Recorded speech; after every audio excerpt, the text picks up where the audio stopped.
अस्सलाम वालेकुम। आप इस वीडियो तक पहुंच गए हैं तो यकीनन आपने इससे पहले इसके 3 पार्ट देख लिए इस मॉड्यूल के अंदर। इस मॉड्यूल के अंदर हम मॉड्यूल 3 के अंदर हम 4 वीडियो बनाएंगे, मीन चौथी वीडियो बना रहे हैं और इसके अंदर टॉपिक नंबर 25 एंड 26 डिस्कस किया जाएगा। और इस यहाँ तक आने से पहले आप अच्छे पहले 3 पार्ट इसके देख लें। अकाउंटिंग में जो है कोई भी जो पार्ट है वो स्किप करके ना आए, आप सुनते आए और उसको समझ के आगे चलते हैं तो इंशाल्लाह आपको कोई इशू नहीं होगा। चलिए जी आगे चलते हैं। यहाँ पे हम डिस्कस करें टॉपिक 25, यहाँ से स्टार्ट हुआ different types of books of accounts. ठीक है, बुक्स ऑफ अकाउंट्स। सबसे पहले वहां जाने से पहले हम ये देखते हैं कि पहले मैनुअल बुक कीपिंग होती थी।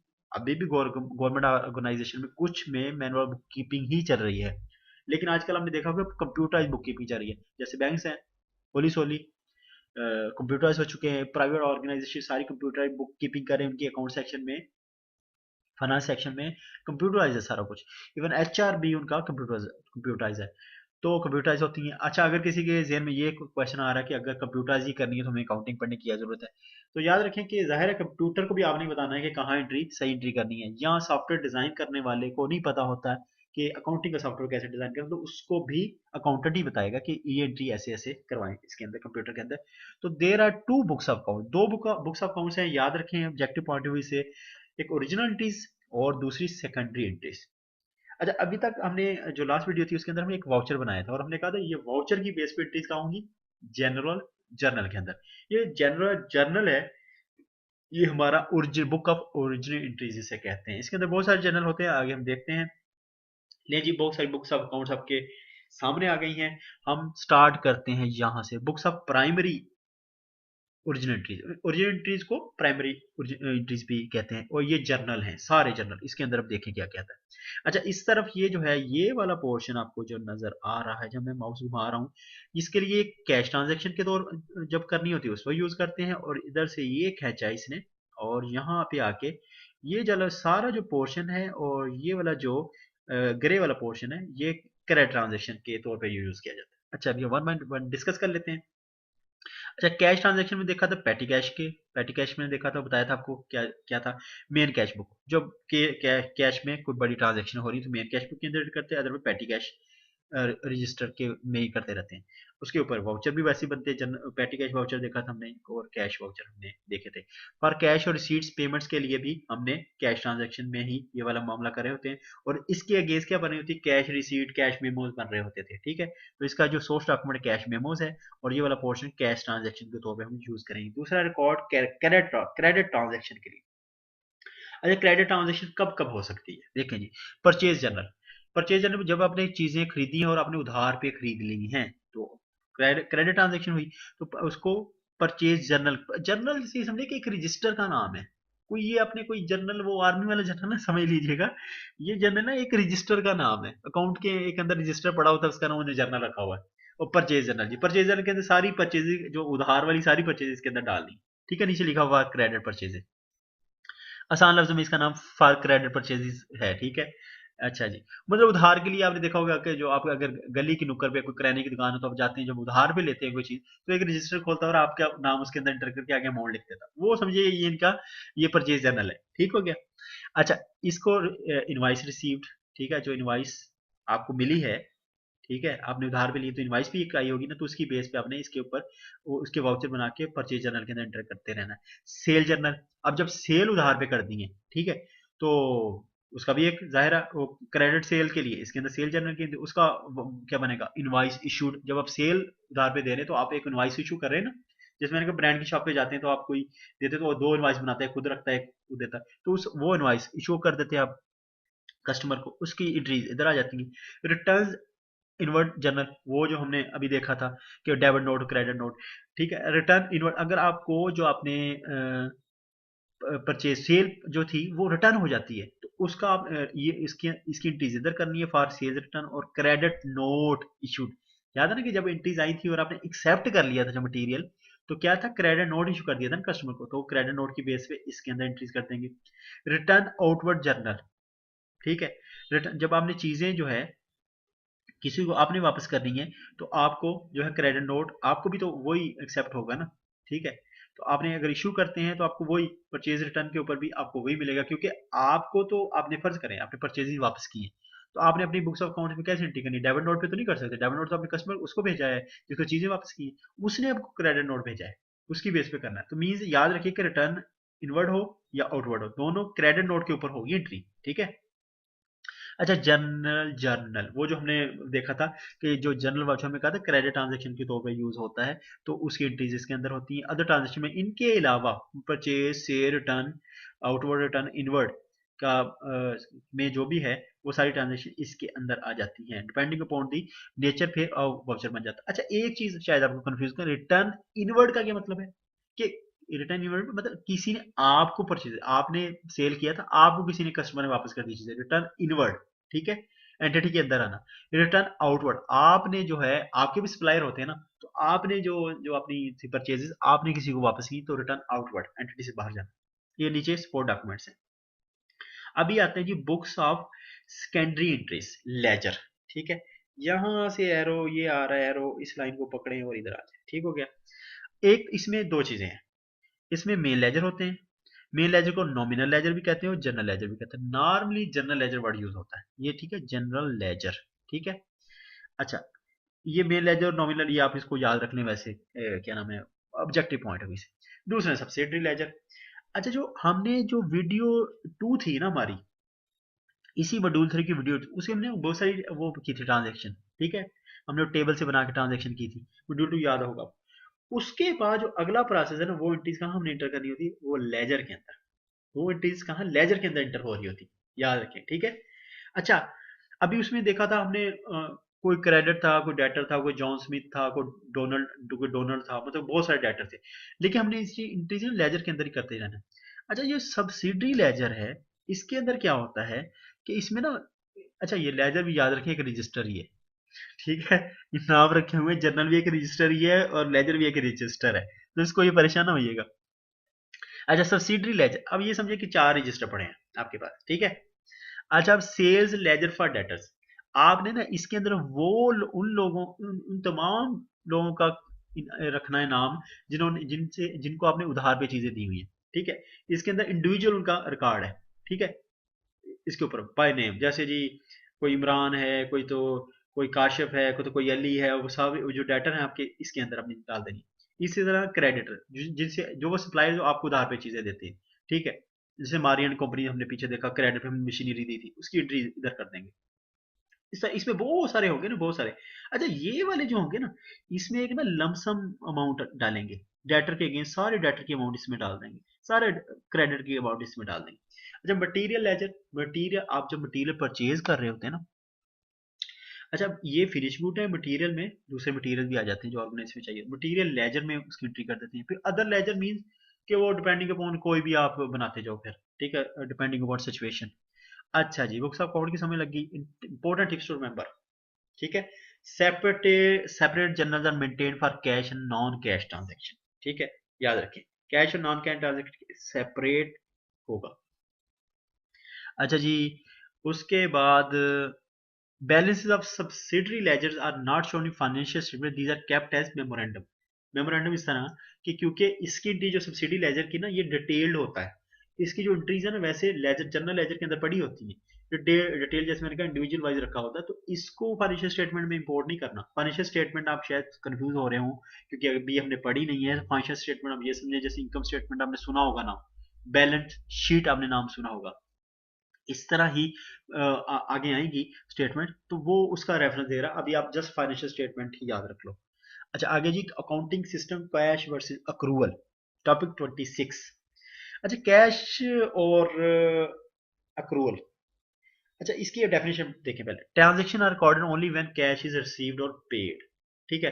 सपोज आप आपकी शॉप है, ठीक है, एग्जांपल इधर से लेते हैं, आपकी शॉप है, आपने ना सारे दिन में ना कोई 500 सॉरी 15,000 रुपए की टोटल सेल की है। अब 10,000 जो सेल की ना आपकी, वो आपके जो वो है बॉक्स, कैश बॉक्स जो उसके अंदर पैसे पड़े हैं 10,000 रुपए, 5,000 की ना वो उस दिन आपसे लोग उधार लेके गए। तो शाम में अगर आपके डैडी आपसे पूछें कि आज की क्या सेल रही है, तो आप कहेंगे सर 10,000। ओ डैडी जी 10,000 रह गई है, 10,000 है, ठीक है। तो ये है कैश बेस्ड अकाउंटिंग। हालांकि जो 5,000 की सेल है ना वो भी आपकी सेल ही है, लेकिन वो काउंट नहीं की जाती। तो कैश बेस्ड अकाउंटिंग ये होती है कि आपके कैश, आपके जो कैश बॉक्स है, ये आपका है, तो उसके अंदर अगर पैसे आ गए तो आप कहते हैं ये ठीक है, ये हमारी सेल है, और नहीं आई तो आप कहते हैं नहीं है। तो ये है कैश बेस्ड अकाउंटिंग। अभी हम एग्जांपल से देखते हैं इसको। ठीक है, एग्जांपल देखें। ड्यूरिंग द ईयर 20X9, कह रहे हैं जी ऑफिस रेंटल पेड फॉर 12। मैं उर्दू में बता देता हूँ कि जी ऑफिस ने रेंट ना, ऑफिस का रेंट आपने 15 मंथ का पे कर दिया एट द रेट ऑफ 10,000 रुपये। ठीक है, और टोटल अमाउंट कितनी बनी? 15, 1,50,000 रुपये। अभी ये बताएं कि shall we recognise the rent expensive for the year. अब ये देखें कि साल में कितने होते हैं? 12 महीने। आपने रेंट दे दिया 15 महीनों का, तो ये क्या आप सारी एंट्री, सपोज के 20X9 जो है, तो वो क्या उसी साल के अंदर एंट्री कर देंगे 15 महीने की? लॉजिकल है? हाँ जी, कैश अकाउंटिंग में ऐसे ही होता है, कैश बेस अकाउंटिंग में ऐसे ही, हाँ जी उसी साल में अकाउंटिंग डाल दो। ठीक है, जैसे कि आपने एक दिन घर का राशन लेके आए हैं, और आपने वो राशन लिया है 2 महीनों का, और आपने जिस महीने में उसका राशन लिया ना, तो आपने 20-25 हज़ार रुपये उसी महीने में डाल दिया जी, इस महीने बड़ा खर्चा हुआ। हालांकि वो जो खर्चा हुआ है उसको आधा तो अगले महीने का है, अगले महीने के लिए मैंने अभी कर दिया है। ठीक है, तो ये कैश बेस अकाउंटिंग है, उधर ही उसकी एंट्री कर। अच्छा, दूसरी एग्जाम्पल देते, क्लीनिंग एजेंट रिसीव्ड एक 180, मतलब 1,80,000 का आपने ऑफिस क्लीनिंग के लिए, आप मतलब आप एंटिटी के मालिक है ना, ऑर्गेनाइजेशन आपकी इतना। हालांकि एजेंट, हमने क्लीनिंग एजेंट क्या करना है, तो ये हमने समझा कि हमारी ऑर्गेनाइजेशन उसके लिए हमें चाहिए। 18 मंथ का, हमारे 18 महीनों का खरीद लिया हमने, 1,80,000 का हमें मिल गया। अभी साल में महीने कितने होते हैं? 12। तो 6 महीने ऊपर वाले जो है, वो भी पेमेंट हम इसी साल में करते हैं। तो ये मतलब कि कैश बेस अकाउंटिंग में होता है इसी, जिस दिन आया उसी दिन पेमेंट की, उसी दिन ही लिख लिया जी आज इतना खर्चा हो गया बस। हालांकि वो देखा जाए तो अगले 18 महीने तक उसका हमने उससे फायदा लेना है उस चीज से, तो उसका खर्चा भी उसी तरह हमने डिवाइड करना है। तो कैश बेस अकाउंटिंग में उसी दिन एंट्री कर देती है, उसी साल में एंट्री कर देते हैं। ठीक है, लेकिन अक्रूवल अकाउंटिंग क्या कहती है? पहले डेफिनेशन देखिए। Recording transaction are recorded on the basis that expenses and income belongs to the reporting period, regardless the condition that settlement in terms of cash has been happened or not। इसका मतलब उर्दू में समझें आप कि अगर आपने transaction की है, और उसके जैसे आपने फर्ज करें सर्विसेज दी है किसी बंदे को, ठीक है, और आपने उसको, उसने आपको पैसे नहीं दिए, उसने कहा जी इसको पेंडिंग कर लें उधार पे, आपने उसी दिन ना अपने बुक्स ऑफ अकाउंट्स के अंदर लिख देनी है जितनी की सर्विसेज दी है, भले आपके पास पैसे आए कि नहीं। अक्रूवल अकाउंटिंग ये कहती है कैश आपके अकाउंट में आया या नहीं, लेकिन जिस दिन उस वो ट्रांजेक्शन हुई है, एक्चुअली सर्विसेज आज दी है तो पेमेंट भी आज होनी चाहिए ना। नहीं हुई, नो प्रॉब्लम, और फ्यूचर में होगी, लेकिन आप उस डेट में ही लिखते नहीं कि आज ये इतनी इतनी का हमने बिजनेस कर लिया है। ये अक्रूवल अकाउंटिंग है। कैश अकाउंटिंग में देखा था ना, वो उसी में उसी दिन इंटर कर देता है, और आगे मतलब अगले 6 महीने की उसी दिन कर देता है। इसकी एग्जांपल उसी उसी एग्जांपल को उठाते हैं, देखना। कह रहा है जी ऑफिस, वही सेम सिनेरियो। कह रहा है कि 15 महीनों का बिल हमने पे कर दिया 1.5 लाख रुपए, और 20X9 में एक साल है, उसका नंबर उसने लिखा 20X9, उसके अंदर पे कर दिया। तो कह रहा है कि 12 महीने की जो है ना पेमेंट, वो तो आप 20X9 में डाल दो, लेकिन जो अगले जो 3 महीने बनते हैं ना, वो उसको अगले साल में डालना है, 20X10 में डालना है उसका। ये अक्रूवल बेस्ड अकाउंटिंग है। क्लीनिंग एजेंट के केस में ऐसा ही है। ठीक है, तो आंसर मैंने दोनों का लिखा है कि ऐसे नहीं है कि 20X9 में डाल दो, आपने नो नो करना है, मतलब आंसर नो बनता है, आपने 3 महीनों का अगले साल में डालना है। अच्छा, ये example, electricity bill for the last, अच्छा उर्दू में बता देता हूँ, ऐसे टाइम वेस्ट करना है। इलेक्ट्रिसिटी बिल आपने पे किया है अक्टूबर से दिसंबर तक, अक्टूबर नवंबर दिसंबर 3 महीनों का। ठीक है, अच्छा वो बिल कब पे किया आपने? कि आपने 20X9 में जिस साल का था उस साल में नहीं किया, अगले साल में पे कर दिया। ठीक है, तो कैश अकाउंट में ये तो ठीक है, उसी साल में पे कर दिया। Unpaid utility bill be recognise as expense in the ये अकाउंटिंग ईयर 20X9। ठीक है, it will be recognise as expense for the year 20Y0 upon payment. Accounting में क्या होता है, कैश बेस अकाउंटिंग में, कि अगर 20X9 सपोज के 20X9 वो साल था जिसके अंदर जिसका वो बिल था, और उसमें हमने पे नहीं किया, हमने किया 20X0 के अंदर, मतलब अगले साल में पे कर दिया। कैश अकाउंटिंग में क्या होगा कि जी हाँ ठीक है, ये कैश अकाउंट 20Y0 में ही उसको कंसिडर किया जाए कि उसी साल का एक्सपेंस है। लेकिन अक्रूवल में ऐसे नहीं होगा। अक्रूवल ये कहेगी कि ये भले हमने आगे 20X0 अगले साल में पे किया बिल, लेकिन बिल पिछले साल का ही था, तो पिछले साल की जो 20x9 की बुक्स ऑफ अकाउंट्स होंगी ना, उसके अंदर एज अ लाइबिलिटी उसकी एंट्री बना के ना, तो उसके अंदर ही हमने एंटर कर देना कि अगले साल पे करेंगे। ये एक्रूल अकाउंटिंग है, मजे की अकाउंटिंग है। आगे चलते हैं। Second example, insurance paid in advance for the year 20x9। अच्छा, ये है कि 20x8 जो ना नवंबर 1 नवंबर 20x8 हमने वो पेमेंट कर दी, ठीक है, इंश्योरेंस की। लेकिन वो पेमेंट की हमने 1 नवंबर 20x8 पे है, लेकिन वो पेमेंट क्या थी, फ्यूचर की, 20x9 की। वो साल तो आया नहीं, तो और उस साल की पेमेंट है और हमने कर दी इस साल, तो क्या इस साल की पेमेंट हम उसको एक्सपेंस इधर काउंट कर लें? कैश अकाउंटिंग कहती है ठीक है कर लो, क्योंकि हमने आज पे किया तो उसी पर। लेकिन एक्रूअल अकाउंटिंग कहती है नहीं। एक आप बुक्स ऑफ अकाउंट्स के अंदर एक अकाउंट हेड बनाओ, उसमें लिखो pre payment of paid in advance. उसके अंदर ये अमाउंट डालो कि ये पेमेंट जो है ना चार्ज करनी है अगले साल को हमने, ठीक है। अच्छा जी, important tips to remember. Cash based accounting is the system which reports income when received experience when paid. इसका मतलब वही कि जब आपके पास जेब में पैसे आ जाएं तब कहें कि हाँ जी ट्रांजेक्शन कंप्लीट हो गया। एक्रूअल अकाउंटिंग कहती नहीं, ऐसे नहीं है। जब भी आपने जो सर्विसेज दे दी हैं या कोई गुड है वो सेल कर दी है, भले पैसे नहीं आए लेकिन उसी दिन उस दिन ट्रांजेक्शन कंप्लीट हो गई। आखिरी, single entry versus double entry. Single entry वही थी जो कैश अकाउंटिंग है, ठीक है। उसके अंदर वो बस कैश आया आपके पास तो वो एंट्री है, ठीक है। जैसे ये आपके पास जब कोई सामान आप चीज लेने जाते हैं तो आपको वो पैसे पकड़ के बस कैश बॉक्स में डाल देता है। बहुत भी करता है तो कैश रजिस्टर के अंदर लिख लेता है कि इतने पैसे रिसीव हो गए, ठीक है। It is simplest form of book keeping. Single effect of each functional information is intern in the books of accounts, ठीक है। ये ऐसे है, it does not require background of training. मतलब सिंपल है ना, वो जैसे आप देखा गली मोहल्ले के जो लोग रजिस्टर के अंदर एंट्रियां कर रहे हैं, तो ये सिंगल एंट्री अप्रोच है।